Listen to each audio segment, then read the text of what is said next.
여러분 안녕하십니까? 교회사 가르치는 박경수 교수입니다. 오늘 우리 신대원 신입생들을 위한 신학 입문 녹화를 하는 날이라 제가 특별히 스튜디오에 와서 촬영을 하고 있습니다. 오늘 제가 여러분하고 같이 이야기할 것은 서양교회사에 대한 내용입니다.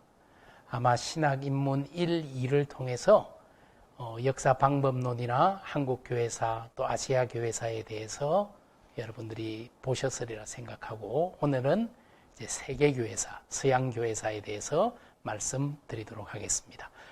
순서는 먼저 종교개혁자 깔뱅이 강의하기 전에 드렸던 기도문을 우리가 같이 읽고요. 그리고 역사 연구에서 주의할 점이 뭔지 말씀드리고, 그리고 교회사의 중요한 주제들에 대해서 간단하게 언급하고, 그리고 초대교회, 중세교회, 종교개혁, 근현대 역사 순서대로 말씀을 드리겠습니다. 먼저 시작하면서 우리 종교개혁자 깔뱅이 제네바에서 강의하기 전에 기도했던 그 짧은 기도문을 우리 같이 한번 읽어보겠습니다. 자, 우리 화면을 보고 같은 목소리로 있는 자리에서 한번 읽어봅시다. 주여, 우리로 주님의 지혜인 천국의 비밀을 공부하게 허락하셔서 우리의 신앙이 진보하여 하나님께 영광이 되고 우리가 세움을 얻게 하소서. 짧은 기도이지만 이 안에 우리가 공부하는 이유, 목적이 다 포함되어 있다고 생각합니다. 주님의 지혜인 천국의 비밀을 공부하도록 허락해 주셔서 이 공부를 통해서 우리 신앙이 진보해야 하지요. 왜? 무엇을 위해서? 하나님께 영광, 그리고 우리가 복음 안에서, 진리 안에서 뿌리를 받고 바르게 세워지기 위해서 이 공부를 할 수 있도록 해달라는 이 기도문, 여러분들이 3년 동안 공부하면서 우리 경건과 학문의 여정을 걸어가면서 내 공부의 목적과 이유가 뭔가, 그런 것들을 생각할 수 있었으면 좋겠습니다.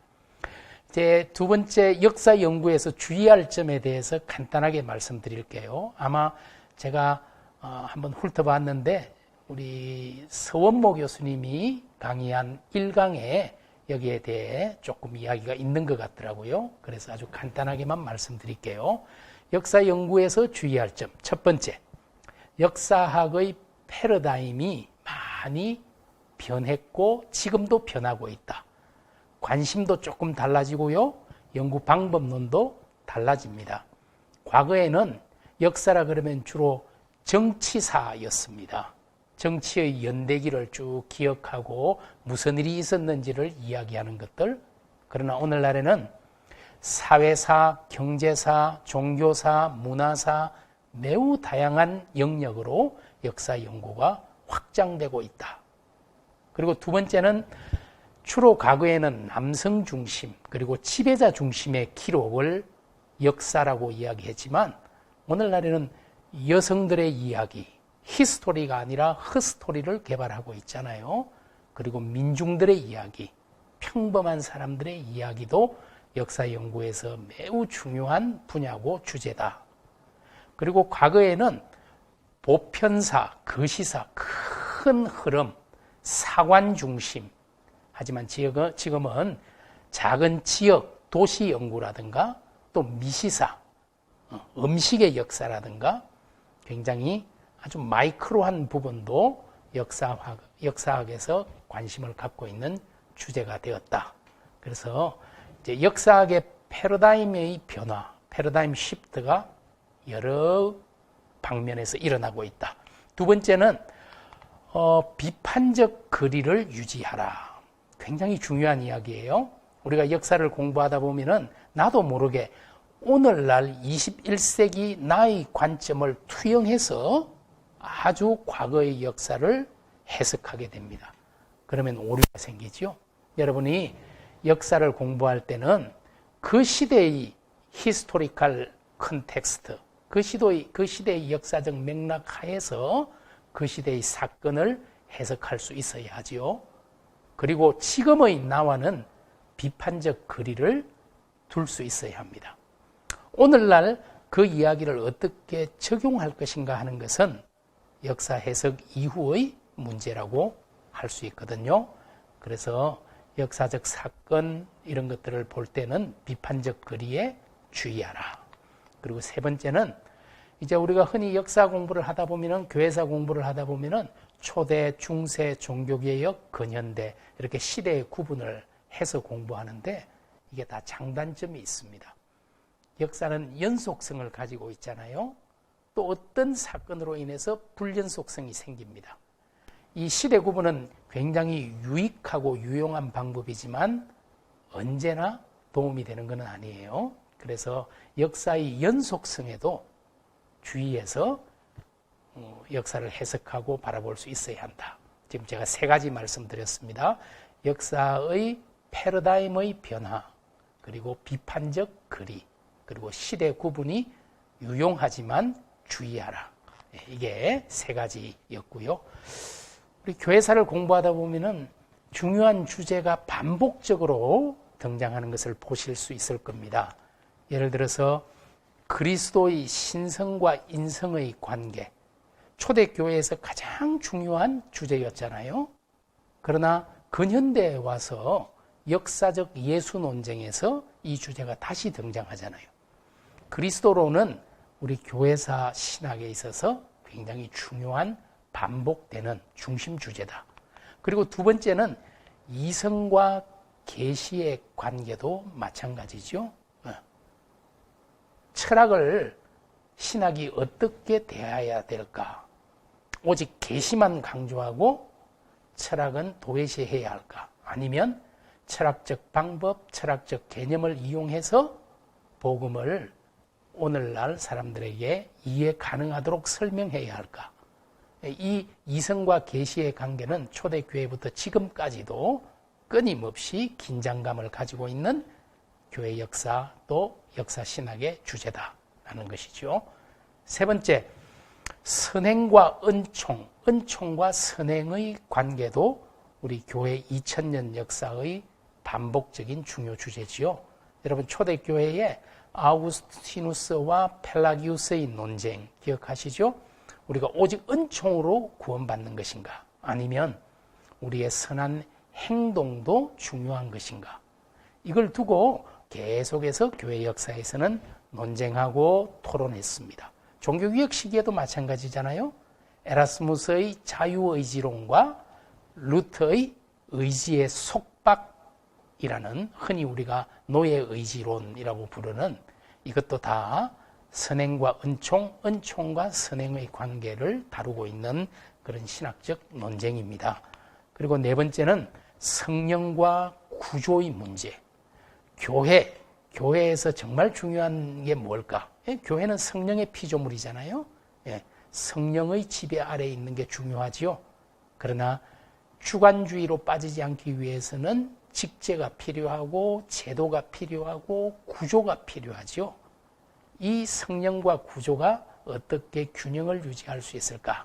이런 것들도 중요한 주제입니다. 그리고 마지막으로 교회와 국가의 관계를 어떻게 설정해야 할까? 국가 우위 아니면 교회가 국가까지 지배해? 어떻게 이 관계를 설정할까?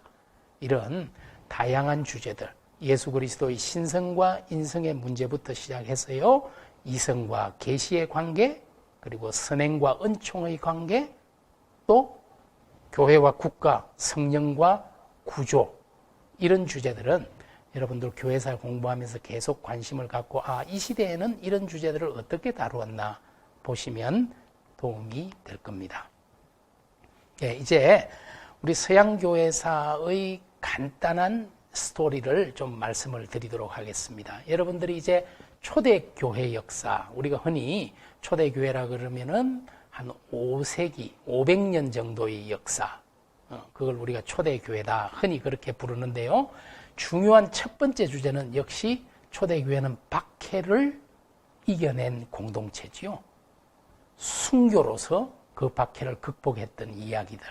그래서 여러분들이 초대교회 역사 공부하면서 초대교회가 그 박해를 어떻게 극복하고 순수한 교회 공동체를 만들려고 노력했는가.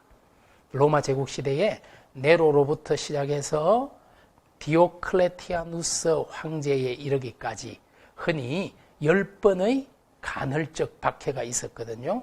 그 박해 때마다 초대교회 신자들이 또 공동체가 어떻게 그 박해에 맞서서 극복하고 이겨낼 수 있었던가, 이제 그런 것들요. 그리고 이제 두 번째는 이단의 문제입니다. 초대교회도 이단이 있었어요. 지금도 이단이 상당히 여러 가지 문제를 일으키고 있는데, 이단과 정통, 이 두 관계, 어떤 이단이 있었고 또 교회는 정통을 지키기 위해서 어떤 것들을 내놓았는지.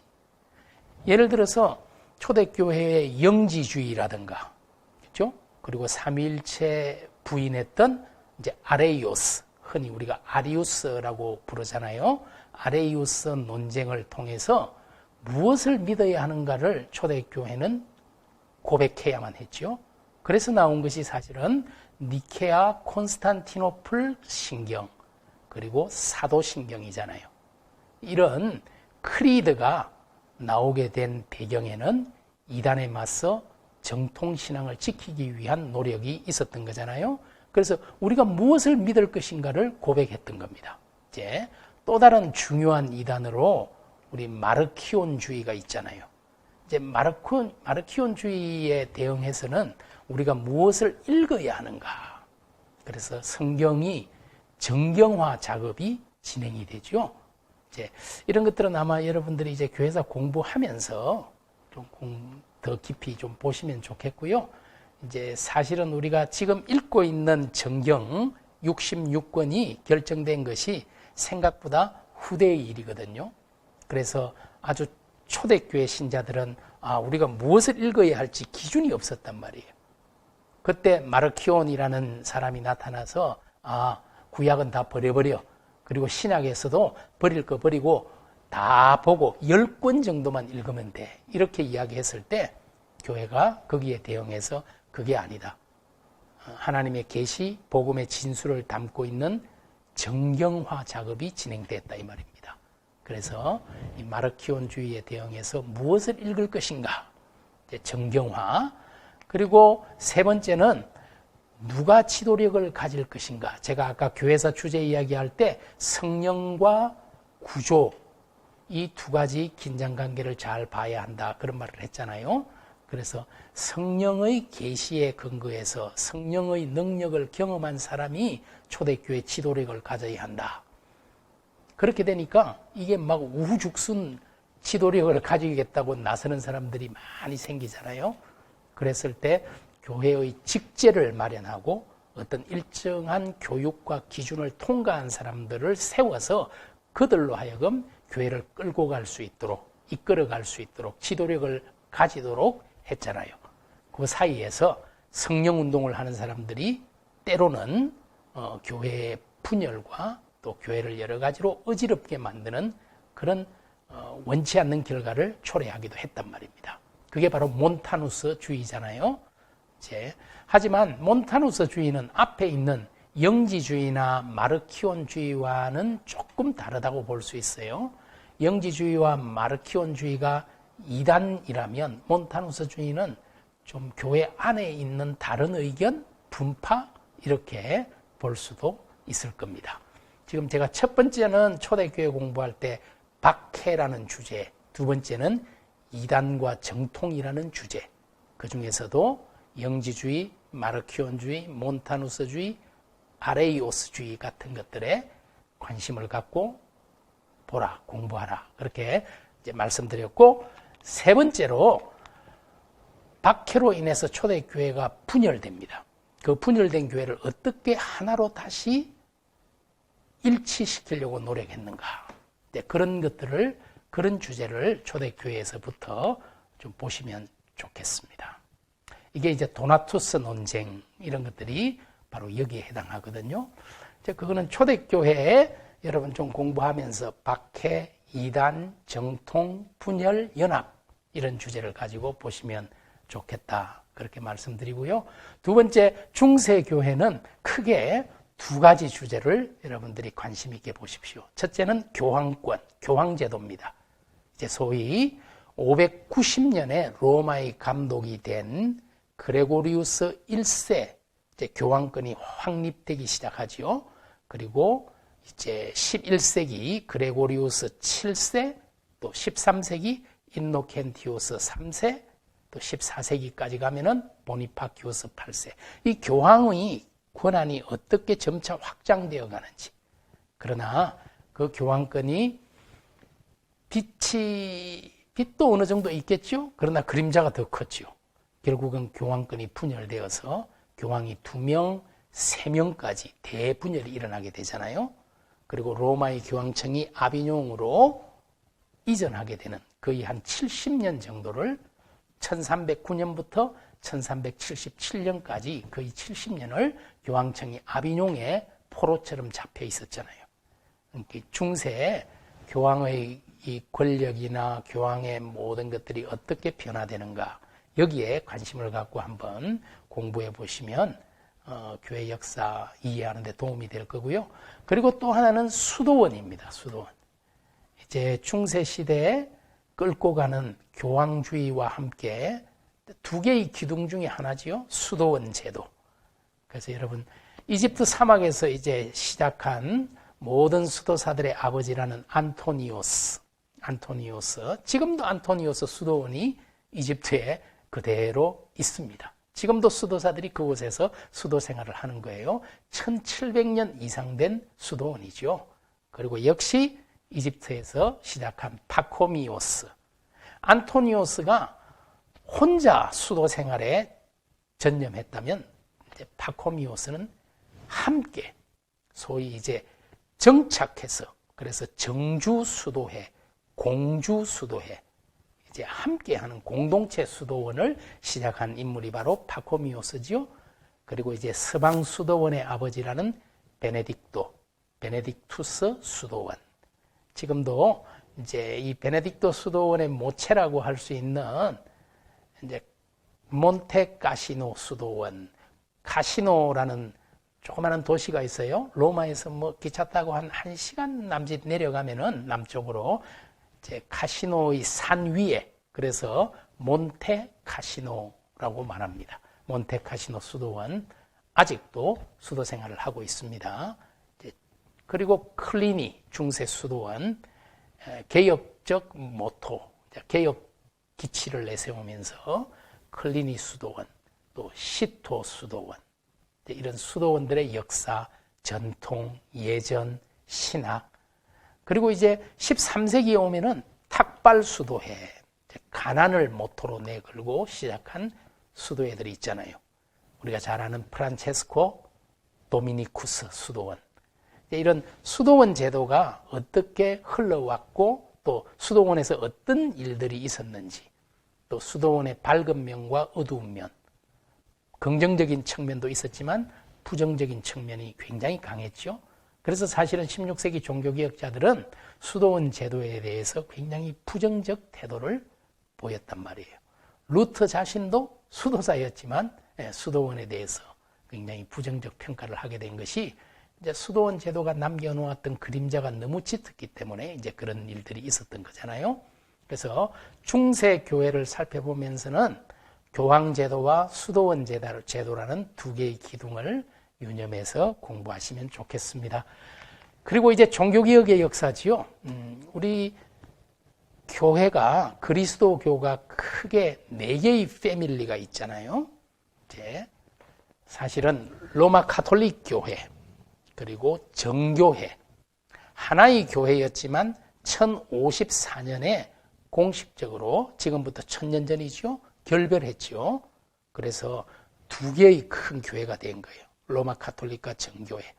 그러다 다시 한 500년쯤 지나서 이 로마 카톨릭 안에서 프로테스탄트가 나오고 성공회가 나왔습니다. 그래서 지금은 크게 보면은 로마 카톨릭, 정교회, 개신교, 성공회 4개의 패밀리가 그리스도교라는 우산 안에 함께 지금 공생하고 있거든요. 이제 종교개혁 역사는 바로 이 프로테스탄트 교회, 그리고 성공회가 어떻게 시작되고 발전했는지를 공부하는 것이 종교개혁 역사예요. 종교개혁이 사실은 루트에게서 시작됐다. 반은 맞고 반은 틀리죠. 왜냐하면 교회를 개혁하려고 하는 흐름들은 훨씬 이전부터 초대교회부터 사실은 계속 이어져 오는 거죠. 그래서 여러분 중세 시대에도 로마 카톨릭의 철저한 어려운 엄혹한 상황 속에서도 여러분 피에르 발도, 존 위클리프, 얀 후스. 발도는 프랑스 출신이고 위클리프는 잉글랜드, 후스는 체코 출신이죠. 네. 이런 사람들이 중세 시대부터 교회 개혁을 주창한 사람들이죠. 그래서 화형을 당하기도 하고 박해를 당하기도 했죠. 이런 흐름들이 결국은 역사가 때가 참에 16세기에 와서 여러 역사적 상황들이 이제 이 교회 개혁 운동을 꽃피울 수 있는 맥락을 만들어준 겁니다. 그래서 이제 시작된 것이 루트의 종교개혁이에요. 여러분 이제 종교개혁 공부하면서 종교개혁 이전의 개혁자들이 어떻게 활동했고 그들의 사상이 어떻게 종교개혁으로 이어졌는지, 그리고 종교개혁 시기에는 16세기에는 이 로마 카톨릭을 반대하면서 루터 교회와 개혁 교회가 나타납니다. 크게는 루터 교회와 개혁 교회. 루터 교회는 당연히 루터, 멜랑이톤, 부게나겐 이런 사람들이 중심이었고요. 개혁 교회는 쥐리히와 제네바의 개혁자, 스위스 중심으로 일어나요. 그래서 쥐리히의 츠빙글리, 제네바의 깔뱅, 그리고 깔뱅과 함께 있다가 스코틀랜드로 가서 장로교회를 시작한 녹스, 존 녹스, 이런 사람들이 다 개혁교회 그룹이라고 볼 수 있어요. 루터교회, 개혁교회, 그리고 하나의 작은, 어떻게 보면 좀 소수였지만 비주류라고 할 수도 있지만 그러나 역사에 큰 영향을 준 제세례파, 아나베프티스트라는 그룹이 16세기 종교개혁과 함께 나타납니다. 그러니까 16세기 종교개혁은 이제 루트란과 리폼드와 아나베프티스트라는 세 개의 프로테스탄트 그룹이 나타난 거예요. 성공회도 16세기에 시작되잖아요. 크게 보면은 프로테스탄트 안에 있다고 볼 수도 있어요. 왜냐하면 로마 카톨릭을 반대하고 나왔기 때문에. 그러나 성공회는 자신들이 카톨릭과 프로테스탄트 그 사이에 중간의 길을 가겠다라고 독립선언을 했기 때문에 따로 이제 성공회를 이제 잉글랜드 국교회지요. 정확하게 말하면은 잉글랜드에서 시작된 국가교회죠. 이제 자신들이 추구하는 것이 바로 사도신경에 나오는 거룩한 공교회, 성공회다. 그래서 지금 우리가 성공회라고 부르지만 이제 잉글랜드 국교회라고 부르는 것이 16세기 맥락에서는 더 정확하지요. 이렇게 16세기 종교개혁 지형도를 여러분들이 크게 그릴 수 있어야 되겠습니다. 그래서 이제 루터 교회의 신학과 역사, 개혁 교회와 장로 교회의 역사, 그리고 아나베프티스트의 역사, 그리고 앵글리칸 처치, 성공회의 역사, 신학, 이런 것들이 어떻게 공통점이 있고 또 어떤 면에서 차별성이 있는지, 이런 것들을 여러분들이 종교개혁 공부하면서 유념해서 공부하시면 도움이 될 겁니다. 그래서 제가 이제 종교개혁 역사 공부하면서 이런 점들에 유의하십시오, 이렇게 지금 나오고 있죠. 그 인물의 생애와 신학의 핵심이 뭐고, 그 종교개혁 16세기의 사회, 정치, 경제, 문화적 맥락이 뭐고, 또 차이점과 공통점, 그리고 논쟁의 핵심이 뭘까? 그리고 나중에 이제 깊이 생각하고 고민하면서 21세기 오늘 한국 교회를 위해서 그들의 신학을 어떻게 해석하고 적용할 수 있을까? 이런 고민들을 갖고 종교개혁의 역사를 공부하면 좋겠습니다. 제가 좀 더 한국교회 평신도들을 위해서 사실은 그 종교개혁 핵심 톡톡이라는 작은 책을 출판을 했거든요. 여러분들이 조금 익숙지 않다면 그 책을 보시면 굉장히 도움이 될 거예요. 가장 간단하고 쉬운 질문을 아주 간단하게 답한 겁니다. 33가지 질문과 답이 있거든요. 그거 한번 보시고요. 그리고 이렇게 교회사 전체의 신학적 논쟁, 주제에 대해서 알고 싶다면 또 그것도 제가 좀 더 쉽게 설명하려고 우리 신학 논쟁 핵심 톡톡, 그거는 24개의 질문과 대답으로 구성된 아주 작은 책입니다. 그래서 여러분들 종교개혁 핵심 톡톡, 신학 논쟁 핵심 톡톡이라는 책들을 보면 좀 더 쉽게 접근할 수 있을 겁니다. 그리고 종교개혁이 16세기에 일어나고 그런데 17세기로 이어지면서 이 카톨릭과 프로테스탄트 진영 사이에 종교적 갈등과 충돌이 일어나잖아요. 그래서 위그노 전쟁, 청교도 전쟁, 그리고 30년 전쟁, 이게 사실은 다 종교로 인해서 일어난 갈등과 충돌, 전쟁입니다. 그래서 프랑스의 위그노들, 그리고 잉글랜드, 영국의 청교도들, 그리고 독일을 중심으로 했지만 전 유럽이 얽혀들게 됐던 30년 전쟁, 이런 것들의 이유가 무엇이고 어떻게 진행이 되고 그 결과가 무엇인가, 이런 것들도 여러분들이 종교개혁 공부하면서 같이 보시면 좋겠죠. 이제 근현대 역사는 이전 시대와의 연속성과 불연속성에 주의하면서 18세기에 나타난 합리주의 운동, 합리주의 신학, 그리고 신비주의, 또 독일을 중심으로 일어난 경건주의, 이 세 가지 운동은 합리주의, 신비주의, 경건주의라는 것은 어떻게 보면 그 앞에 있었던 종교로 인해서 서로를 죽이기까지 하는 정통주의라고 불리는 그런 사조에 반대하면서 각각의 방식으로 대답한 운동이라고 볼 수 있거든요. 그래서 합리주의자들은 철저히 이성적으로, 신비주의자들은 철저히 감성과 영성에, 그리고 경건주의는 그럼에도 불구하고 교회 중심으로 이 문제를 해결하고, 그래서 제2의 종교개혁을 주창했던 그런 흐름들이라고 볼 수 있거든요. 그래서 이런 18세기의 교회 흐름들은 이런 세 가지 키워드를 중심으로 보시면 좋겠습니다.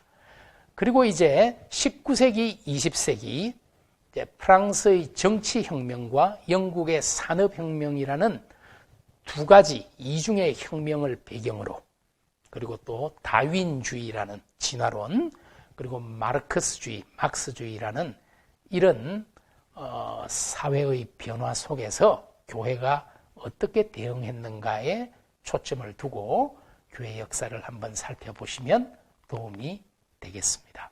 특별히 20세기는 정말 다양하고 복잡한 전통들이 혼재하잖아요. 그래서 그 다양성과 복잡성을 관통하는 통일성이 있을까? 이런 것들도 한번 파악하려고 노력해 보시면 좋겠습니다. 또 한 가지 마지막으로 20세기 일어났던 에큐메니칼 운동, 지금도 굉장히 계속되고 있는 운동이잖아요. 특별히 우리 통합적 교단은 에큐메니칼 운동에 참여하고 있습니다. 그러니까 여러분들이 이 에큐메니칼 운동 때문에 여러 가지 오해도 많이 있고 여러 가지 문제제기도 많이 있잖아요. 그러니까 20세기에 나타난 이 에큐메니칼 운동의 역사, 주장, 이런 것들이, 또 논쟁, 이런 것들이 뭔지를 탐구해보는 것도 중요하죠. 여러분, 역사 공부하면서 항상 두 가지를 염두에 두십시오. 하나는 우리 복음의 정체성을 지켜야 한다라는 중요한 화두지요. 그러나 복음의 정체성만 가지고는 현실을 변화시킬 수 없잖아요. 이 복음이 현실 적합성을 가져야 되죠. 어쩌면 우리 그리스도교는 이 정체성과 적합성 사이에서 끊임없이 긴장하고 이 균형을 유지하기 위해서 노력하는 사람들이 바로 그리스도인입니다. 아이덴티티와 렐러번시 사이에서 계속 대화하고 고민하고 균형을 잡으려고 노력하는 거예요.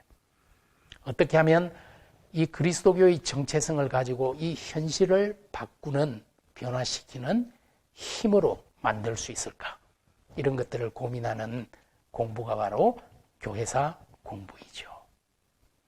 마지막으로 우리 교회사에 블루아이 피에르라는 사람이 했던 말인데 어쩌면 그 이전부터 했던 말일 수도 있어요. 누가 했는지 정확하게 지적할 수 없는 그런 금언이라고 그럴까요? 아주 중요한 이제 교회사 공부의 하나의 금언이 아닐까 그렇게 생각하는데요. 보이시죠? 같이 한번 읽어보고 이 읽는 것으로서 우리 신학인문 3을 마치려고 합니다. 자, 같이 한번 읽어보겠습니다. 다 같이. 교회사를 공부하는 것은 거인의 어깨 위에 서는 난쟁이가 되는 것과 같다. 역사 공부해 보면은 정말 거인들이 보여요. 아우구스티누스, 토마스 아퀴나스, 루터, 메노 시몬스, 깔뱅, 녹스, 칼발트. 어떻게 이런 거인들이 있나. 그런데 우리는 그들의 글을 읽고 그들의 사상을 역사를 통해 배우기 때문에 우리는 비록 초라한 사람들이지만, 난쟁이 같은 사람들이지만 그 거인들의 어깨 위에 서서 조금 더 미래를 멀리 볼 수 있는 그런 유익이, 장점이 우리에게 있습니다. 그게 교회사 공부가 주는 힘이 되겠죠. 여러분들도 거인의 어깨 위에 설 수 있는 그런 이 신학 공부 3년이 바로 그런 시간이면 좋겠습니다. 여러분들의 신학을 또 경건과 학문의 여정을 언제나 응원하도록 하겠습니다. 예, 감사합니다. 수고하셨습니다.